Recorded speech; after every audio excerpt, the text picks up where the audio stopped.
Europe 1 Soir. 19h, 21h, Pierre de Villeneuve. Avec pour cette deuxième heure, bonsoir à Louis Osalter. Bonsoir Pierre. Journaliste politique au Figaro. Bonsoir Georges Fenech. Bonsoir Pierre. Ancien magistrat député honoraire du Rhône. Bonsoir François Hesbourg. Bonsoir. Et merci d'être avec nous. Vous sortez aujourd'hui même ce livre, Le suicide de l'Amérique, où il est question de Trump, mais pas que. On va en parler. Vous êtes géopolitologue, conseiller spécial à la Fondation pour la recherche stratégique. Et ce livre, donc Le suicide de l'Amérique, publié chez Odile Jacob. On parlait de Trump, qui est très présent dans votre livre. Hier, il s'est, illustré en disant they don't know what the fuck they're doing. Bon voilà, ça c'est du langage de Trump. Et puis aujourd'hui, il est arrivé en disant que contrairement à ce que dit CNN et le New York Times, les installations iraniennes nucléaires sont réduites à néant. Puisque la presse américaine pense prouver le contraire avec un rapport du renseignement américain à la clé. Et puis deuxièmement, que les pays européens membres de l'OTAN feraient mieux d'arriver à 5% du PIB en matière d'armement. Et laquelle de ces deux, allégations vous a le plus intéressé ? Intéressé, bien sûr, c'est l'affaire iranienne, parce qu'il y a beaucoup à dire sur les relations que Trump entretient avec ses propres services de renseignement, avec ses propres militaires. C'est-à-dire lorsqu'il a été interpellé par les journalistes à l'AE cet après-midi, qui faisaient état d'un rapport... le fameux dont je viens de parler. Le fameux rapport dont vous venez de parler, et... il a dit oui, mais nous avons des rapports plus récents, plus complets de la part du renseignement israélien, et Trump de se mettre à lire un extrait d'une lettre qui lui a été envoyée par les responsables de l'agence atomique israélienne. Alors là-dessus, il y a un journaliste américain qui se dresse et qui dit c'est bien, donc pour vous, vous comptez davantage sur les services de renseignement israéliens, les services étrangers, que sur vos propres services. Et alors là, il y a eu un moment d'hésitation très peu caractéristique de Trump, parce qu'en général, Trump, il a toujours un revolver à 6 coups qu'il sort de sa poche à toute occasion. Enfin, c'est une image, bien sûr. C'est pour l'instant encore une image. Non, mais c'est-à-dire qu'il sort généralement des superlatifs. C'est une boîte à superlatifs, tremendous, extraordinary. Absolument. Voilà. Total annihilation. Voilà.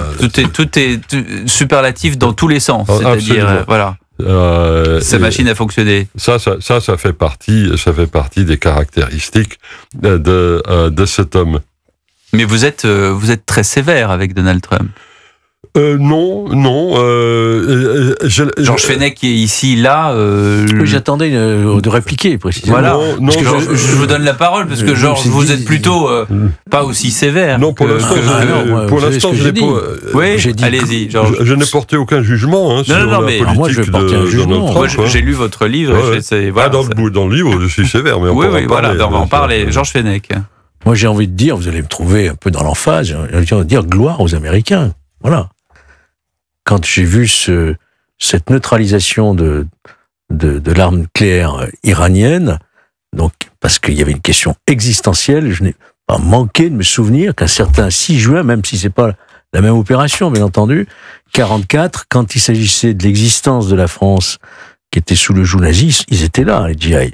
Et là, ils étaient là à nouveau. Voilà. Pour moi, l'Amérique, c'est ça. L'Amérique, c'est quand elle intervient au nom de la liberté. Elle est intervenue, et je dis gloire à Trump de l'avoir fait, contrairement à une partie de son électorat, des dirigeants républicains. Il a pris tous les risques, il l'a fait, et je pense que c'est un succès. Alors, à quel niveau la destruction, on le saura un peu plus tard. Il y a certainement du vrai et du faux ici ou là, mais toujours est-il que même les Iraniens reconnaissent que leur infrastructure a été très largement endommagée. François Hesbourg, ce qui se passe, c'est que vous dissociez l'action militaire qui a été faite, et puisque le propos du livre, c'est ce que fait Trump à l'Amérique. C'est-à-dire que vous expliquez, grosso modo, que le plus grand danger pour les Américains, c'est pas les Chinois, c'est pas Taïwan, c'est pas une éventuelle concurrence européenne, c'est Trump lui-même. Non, c'est les Américains eux-mêmes. Et vous avez tout à fait... ceux qui ont voté pour lui. Et pas seulement ceux qui ont voté pour lui. C'est pour ça que vous avez eu tout à fait raison au début d'émission de dire qu'on allait parler beaucoup de Trump, mais pas que. Et ce que je m'emploie à faire dans ce livre, c'est d'expliquer que ce que j'appelle le suicide de l'Amérique, c'est le fait qu'un empire se dépouille de ce qui a fait jusqu'à présent sa place, son rôle, sa grandeur dans le monde, cet effritement, cette érosion qui s'est accélérée sous Trump, a commencé bien avant le premier Trump, celui du premier mandat. Moi, je situe le point de bascule au tout début des années 2000, dans la foulée de l'élection incroyablement complexe où George Bush Jr. avait gagné avec 586 voix d'avance en Floride. On avait recompté les voix face à Al Gore, notamment en Floride. Dans un pays de 330 millions d'habitants, gagné par 586 voix, c'est un truc, entre guillemets, comme diraient les gamins, de ouf. Et la guerre d'Irak a été la première matérialisation de ce qu'on peut qualifier de suicide. Non pas parce que je juge la guerre d'Irak, il ne s'agit pas de ça, mais c'est parce que les Américains, à ce moment-là, ont décidé, républicains et démocrates confondus, mais pas Trump, j'ajoute tout de suite, à son crédit, les Américains avaient considéré que s'occuper d'un dictateur de troisième ordre qui était Saddam Hussein était plus important que de maintenir l'unité des alliances asiatiques et européennes des États-Unis. Car dans la hiérarchie des priorités, tout d'un coup, il y a eu un moment de déglingue très impressionnant. Et le rythme de cette érosion s'est accéléré. Trump, lui, contrairement à Biden, contrairement à Hillary Clinton, Trump avait été contre la guerre d'Irak. Trump, dans la continuité du personnage... Mais encore dernièrement, quand il est arrivé, il a dit « mais je veux surtout pas faire la guerre ». Non, mais justement, depuis qu'il écrit sur ces sujets, c'est-à-dire depuis 1987, pour être précis, ça fait presque 40 ans. On a eu 40 ans pour apprendre qui est Trump. Hein. C'est pas au cours des dernières semaines qu'on a appris.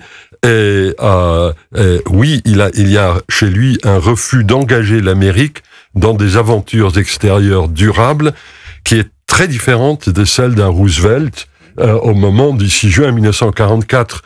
Le 6 juin 1944, c'était pas 3 petits tours et puis je rembarque maintenant au FFI de se débrouiller. Ça n'a pas été exactement ça. Dans le cas de l'Iran, dès que les Iraniens ont lancé à Trump la bouée de sauvetage après le prétendu raid iranien contre le Qatar, contre la base américaine au Qatar, Trump s'est emparé de ce filin pour imposer à Netanyahou, celui qui a été englobé dans le MOFAC, et les Iraniens, parce qu'ils voulaient absolument éviter de se trouver engrainé. Et il y a chez éviter lui un embrasement. Non, l'embrasement, c'est pas son problème. Son problème, non, c'est l'embrasement en soi. Tant que l'embrasement, c'est à Gaza ou au Soudan ou en Ukraine, ça ne le motive pas à l'excès. Par contre, si cet engagement, embrasement suppose la mise en jeu de vie des Américains. Oui, là, c'est ça qui est assez étonnant, parce que, et c'est là qu'on dissocie encore une fois Trump des États-Unis. Absolument. Et de la vision américaine. Et c'est bien pour ça qu'il faut faire très attention quand on regarde l'évolution des États-Unis. Il y a ce qui appartient à Trump et ce qui ne lui appartient pas. Louis Alter. Mais du coup, comment le classer, Trump ? Parce qu'en effet, il est ce président qui un jour intervient par surprise pour aller bombarder les installations nucléaires iraniennes et qui le lendemain dit à Israël, maintenant vous arrêtez vos frappes à vous respectez le cessez-le-feu. Donc il n'est ni effectivement le va-t-en-guerre qui part dans des aventures hasardeuses comme l'ont fait certains de ses prédécesseurs, et c'est d'ailleurs ce qu'il avait vendu dans sa campagne à son électorat, président de la paix, pas de la guerre. Exactement. Et en même temps, Il fait du chirurgical, il a attaqué, il n'a pas hésité à engager cette opération des bombardiers américains pour aller frapper directement un pays ennemi. Comment est-ce qu'on peut le classer dans les filiations stratégiques et politiques américaines? C'est très déroutant. Alors, François Hesbourg sur Europe 1. C'est une très bonne question. La première chose, c'est que l'homme n'est pas un idéologue. Tout à fait. Donc, vous n'avez pas employé le mot, vous avez eu raison. C'est un pragmatique. Il agit de façon opportuniste et pragmatique. Oui. En cela, il se différencie de son vice-président, M. Vance. Son vice-président et successeur putatif. C'est le Trumpisme après Trump. Et vous diriez de Vance que c'est un idéologue, justement? Ah oui. Oui. Alors Vance, c'est un bolchevique. Non, mais Vous n'êtes peut-être pas d'accord avec ça. non, mais pas au niveau du contenu, mais en termes d'approche, d'approche des problèmes. On apprend des choses sur Europe. Là, vous avez appris que Vance était un bolchevique. Non, mais c'est pour ça d'ailleurs que je commence mon livre par rappeler son discours à Munich. Et moi, je faisais partie de l'assistance. Tout commence à Munich, effectivement, où il y a un grand prétoire dans un grand hôtel munichois. Voilà, ouais. Comme si souvent, beaucoup de choses commencent à Munich. Poutine qui devient chef d'une Russie revenue au néo-impérialisme, c'est à Munich qu'il fait le discours. Vance, le détachement de l'Amérique par rapport à l'Europe, c'est à Vance qu'il incombe de prononcer le discours qui incarne cette rupture. C'était quelque chose de très très puissant. Et c'était pas simplement une histoire de les Européens ne payent pas assez pour leur défense, qui est plutôt le discours trumpien. Oui, lui c'est doctrinal. Vance c'est une doctrine. Et stratégiquement, il y a des continuités chez Trump. Trump est un personnage, par exemple, j'avoue que je n'ai absolument pas été surpris par la séquence qui vient de se dérouler. Non pas parce que je savais que les Américains allaient bombarder, ça je pense que là j'étais comme tout le monde, je savais pas s'ils allaient le faire ou pas, mais une fois qu'il l'a fait, et vu la manière dont il l'a fait, le cessez-le-feu allait, à la première occasion, le cessez-le-feu allait être imposé. Alors là pour le coup, c'est du Trump vintage. L'un n'allait pas sans l'autre. L'un n'allait pas sans l'autre. Et il a beaucoup de continuité sur les questions économiques. Oui, la guerre commerciale, il aime ça depuis 1987. L'importance des relations nucléaires avec l'Union soviétique puis avec la Russie, 1987. Sa prise de distance par rapport à l'Europe en général et l'OTAN en particulier, 1987, et ainsi de suite. Donc c'est pas d'idéologie, mais ce sont des positionnements. Et il y a une grande continuité dans ces positionnements. Le suicide de l'Amérique, livre signé François Hesbourg et publié chez Odile Jacob. Merci beaucoup d'avoir été avec nous.